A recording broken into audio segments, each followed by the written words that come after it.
Sələmətlər oxuşlar. Bugünkü sahamızda biz for sikllarını öyrənməyə başlayırıq.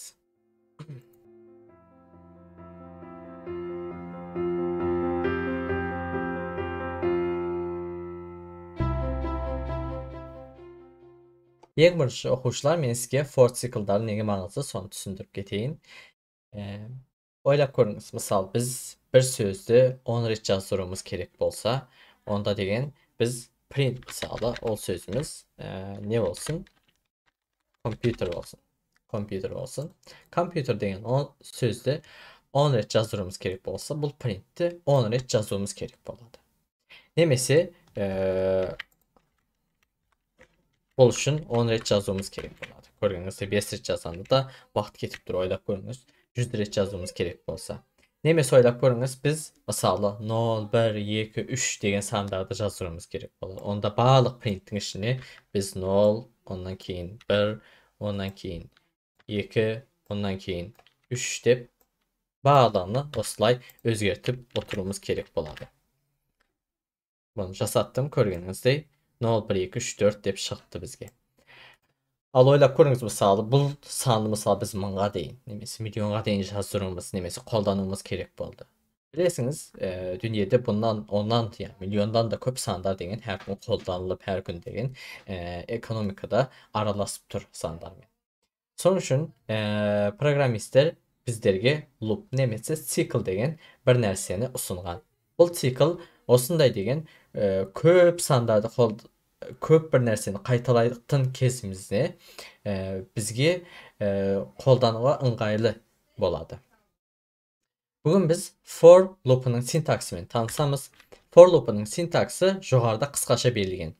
For I in range 0, 10, 1 tömende de statement isteptir. Negizinde bu 0 жерде oxuşlar starting point edeyim. Starting point degan bastırışı nöqte, ikincisi ending value, üçüncüsü olsa incrementing nemesi decrementing deb aytsam boladı. Oxuşlar, bu жерде manav 3, manav 2 degan ütür koyudu unutmanızlar. Endi tömende men her birini düşündürüp geteyim. For I in range deb жазған кезімізде оқушылар for дегеніміз үшін деген, in ішінде деген мағына келеді. I мына жерде жазғанымызға байланысты өзгереді. Қазір бұл жерде түсіндіремін. Range дегеніміз болса аралық деген мағына келеді. Қай аралық арасында, мысалы қай сандардың арасында. Мысалы бұл жерге оқушылар мен 0 ütür 10 ütür 1 деп берейін. 0 ütür 10 ütür 1 деп берейін. Ondan keyin оқушылар, бұл 0 оқушылар бастаушы санымыз болады. 10 болса аяқталатын саны болады оқушылар. Бірақ 10 кірмейді ішіне. Ал 1 болса bir-birden көбейіп кетеді. Яғни бұл плюс 1 мағынасына, қосу 1 мағынасына келеді. Скобкадан кейін оқушылар міндетті түрде біз деген қос нүкте қоюымыз керек болады. Енді төменгі жазған kodlarım print мысалы computer деп жазайын. Print computer. Print computer. Енді оқушылар I дегеніміз мынаған байланысты. Бұны санды қолданған кезімізде түсініңіздер. Бұл жерде mən berген bir nərsəniz oxuşlar, mana жерде if degi сияқты boş orun qaldı. Ya for'da da oxuşlar boş orun қолданылады. Sebebi degin, siz bir liniyamız emas, bir neçə liniyani for'dun işine qoyuğunuz mümkün. Yani tömendegi bu kod joğardağı for'a testi degen ma'naga keledi. Endi oxuşlar biz bu kodumuzu saqtaymiz. Yani жүрgüzemiz. Terminalimizni kichkina ulkaytaylik. Görgenizdey bizge 1, 2, 3, 4, 5, 6, 7, 8, 9, 10. 10 deb 10 ret bizge computer deb yazıbdı. Oxuşlar, bu жерде 10 ret yazğanın sebebi mına жерде 10 bolğan üçün emas. Men mına жерге 10, ikincisine olsa 20 bergen kezimde de mağan tağı da 10 ret yazıp beredi. Hazır men jürmüş jasatdım. Görgenizdey Ikinci yazanda da bu birinci yazanı. İkinci yazanda da 1, 2, 3, 4, 5, 6, 7, 8, 9, 10 dep çıktı. Endi oxuşlar bunu düşünүү üçün biz kompüter sözünü alıp tastab mana жерде қолданған ayımızды қолданамыз. Ay. Oxuşlar ay қолданатының себебі бұл Fortran'dan келген, ay мен J қолданып Fortran'dan келген bir variable негізінде. Variable дегенimiz айнымалы. Бұл да öz arasında ауысып тұрады. Енді 0 degenimiz başlauшы сан, 10 degenimiz bolsa ayaqtalатын сан деп айтқан едім мен сізге. 1 bolsa көбейетін. Енді мен kodumda print компьютердан print ayға ауыстырып, сақтап, ondan кейін kodlu жүргізген кезімде оқушылар. Көргеніңіздей, маған не шықты? 0'dan басталды. 0'dan басталды. Hazır.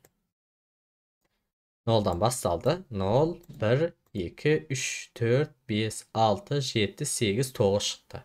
Yani mana жерде 0'dan бастап 10'ga дейін. 0'dan bassaydı 10'ga дейін, бірақ 10'ның өзі кірмейді.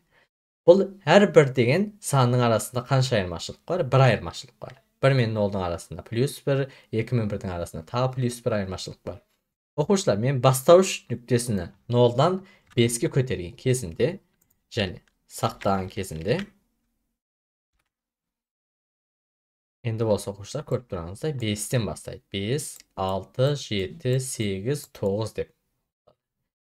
5'im тұрсын, мен соңғы 10'ды 12 етіп ауыстырсам оқушылар, 5'тен 11'ден қосып 11'ге дейін шығарып береді. Бірақ 12'ni маған шығарып бермейді. Осы жерге мән беруіңіз керек. Kodunu сақтаймын, ondan кейін жүргіземін. Көргеніңіздей бізге 5'тен басталды. Ta 12'ge дейін, бірақ 12'nin өзін қосқан жоқ. Ең соңғысы болса, көбейетін немесе азаятын дедік. Бұны мысалы 1'ден 2'ge көбейтіп кетейік. 2'ge көбейткен кезімізде оқушылар. Енді көргеніңіздей 5, 7, 9, 11 sandары бізге шығып тұр. Біз мысалы 3'ge de көбейте аламыз. Немесе 5'ge de көбейте аламыз. Biz мысалы 4'ge көбейтіп көрейік. 5 және 9 шықты, ondan басқа сан шықпады. Неге мысалы 9'dan кейін 13 шыққан жоқ? 13 шықпағанның себебі 12'ден көп болған үшін ол сан шыққан жоқ. Енді оқушылар бұны әм азаятын етіп те көрген едік. Yani koyatın мен сізге айтып өткен едім. 4'дің орнына мысалы -2 деп қойын. -2 деп қойын. Және сақтап жүрген кезінде оқушылар маған дым нәрсе шықпады. Неге дым нәрсе шықпады? Себебі 5'тен 12'ge дейін. Мен бұл жерде қате жазғаным үшін. Мен бұл жерде азайып кететін болған кезде мына жерге 15, ondan кейін мына жерге болса 10 деп жазған кезімде, енді сақтасам, енді жүргізген кезімде көргеніңізде оқушылар 15, 13, 11 деп енді азайып кететін түрде маған сандарды жазып беріп тұр. Жалпы оқушылар, бұл for loop'lar программированияда өте көп қолданылады. Соң үшін бүгін кіріспені бұл тақырыпты түсінуіңіз шарт. Мысалы, мен қазір 0'dan 100'ge дейін барлық жұп сандарды жаздырдым.